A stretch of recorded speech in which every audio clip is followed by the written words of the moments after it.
Welcome, everyone. Natalie here. Happy that you can be here with me, or if you're watching this video after, welcome. Today, I will be speaking on the link between parenting our own inner child and raising happy children. What is the connection between the two, and why it's important to parent our own inner child in order for us to be able to raise happy children?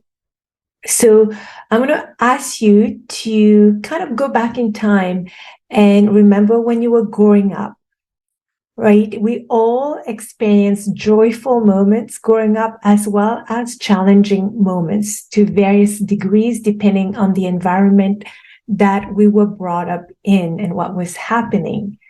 So during our challenging moments, did we receive the emotional support we needed? Did that happen for us or not? And you may have to pause and kind of ask yourself that, and that's okay. You can either do it now or you can do it later. But ask yourself, when as a child you were struggling for whatever reason, were you able to receive this emotional support you needed then? The inner child is the part of us that retains memories, the beliefs that we acquired. I've talked about it now during the first 7 years of life, and the emotions and feelings that we've experienced in our own childhood. So the inner child is the part of us that has all of these memories of our beliefs, of how our beliefs were formed, and what emotions we were feelings and feelings that were present growing up. So the inner child in us shows up in the way that we talk to ourselves. How do we talk to ourselves? How do we see ourselves? When you look at yourself in the mirror, how do you see yourself? Do you like yourself? You hate yourself? Or there's a combination of both?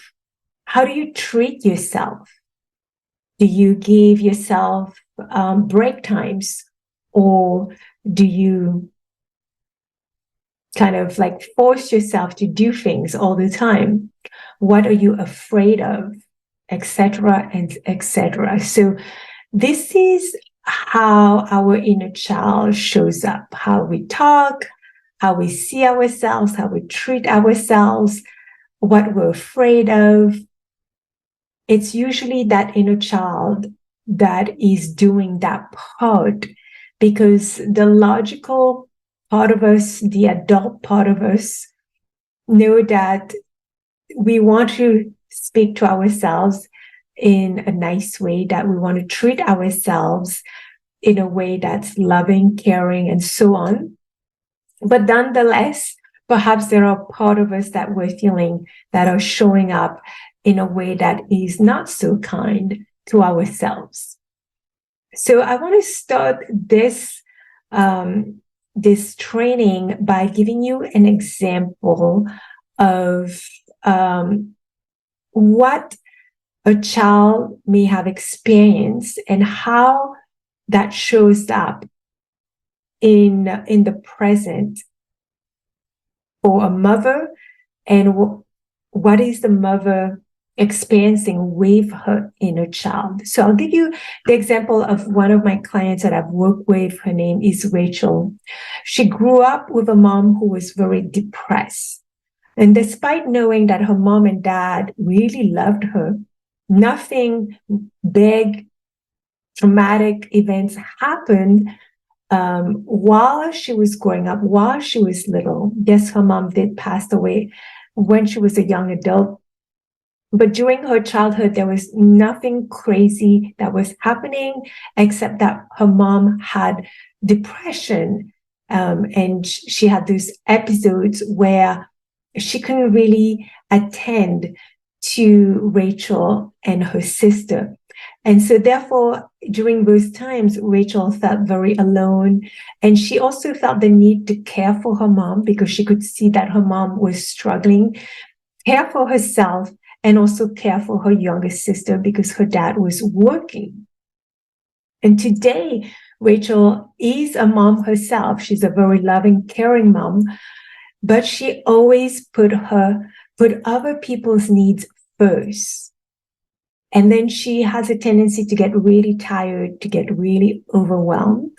And when she's tired and overwhelmed, she loses her patience with her kids, right? So maybe some of us can recognize ourselves doing this. We put everybody's needs first. And then when it comes to ours, we either have no time to get to it, or we're too tired to attend to our needs, or we don't even know how to attend to our needs for that matter. So when she loses her patience with her kids, then she gets triggered easily, and then she reacts with a lot of strong emotions, such as anger. And Rachel has never learned to pause to meet her own needs. She doesn't even know what that looks like because her mom never mirrored to her. Her mom herself didn't attend to her needs. So that was never mirrored to her. She never learned it. And she doesn't know today how to put her needs first and take care of her own needs. So parenting our inner child means, just like Rachel, in those circumstances, she never learned how to meet her needs. She doesn't know what that looks like. And today, when she came to me, when I asked her, what is it that would look like for you if you could take care of your needs? At the beginning, she had a blank. She says, I don't even know. Right? So when we learn to parent our inner child, we attend to those needs that were never met, perhaps in childhood. And often they were not met in childhood, not because our parents did not love us, but usually there was some circumstances that was going. Parents are very busy, they're working or they're sick, and they couldn't attune to our needs. They couldn't meet our needs. So parenting our inner child means understanding and validating our needs, taking care of our own emotional needs, of the needs of that younger child within us. So by parenting our inner child, we can heal those wounds and develop a stronger sense of self-love and self-worth. Remember when I asked, how do you see yourself? How do you treat yourself? How do you speak to yourself? And so on. So by learning to parent our inner child, we develop that sense of self-love and self-worth. And this involves treating ourselves with kindness and compassion, just as we would treat a child, right? So how we attend to our children, to our babies, with kindness, with compassion, with understanding.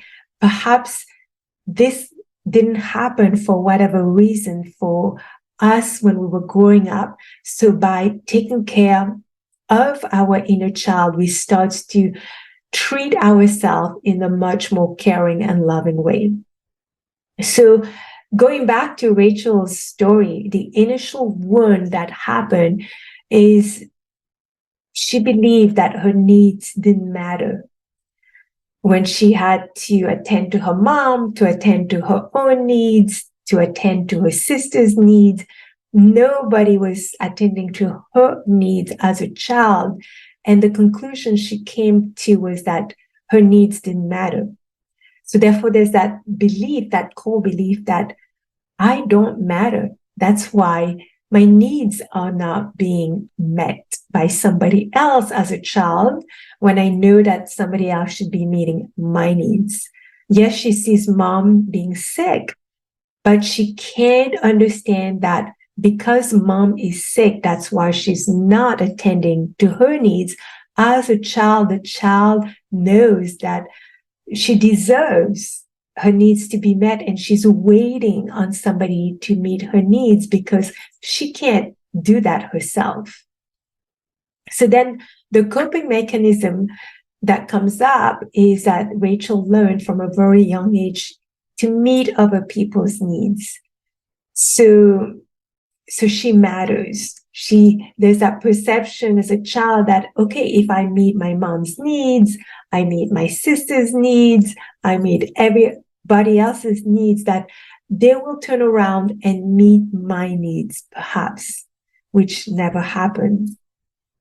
So parenting the inner child for her looked like this, affirming that today that she does matter, that she affirmed to her inner child that her inner child matters to her.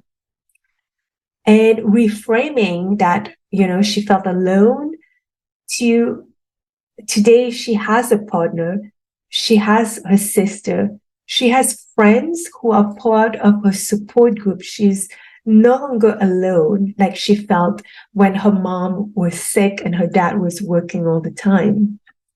And she learned to establish a new habit.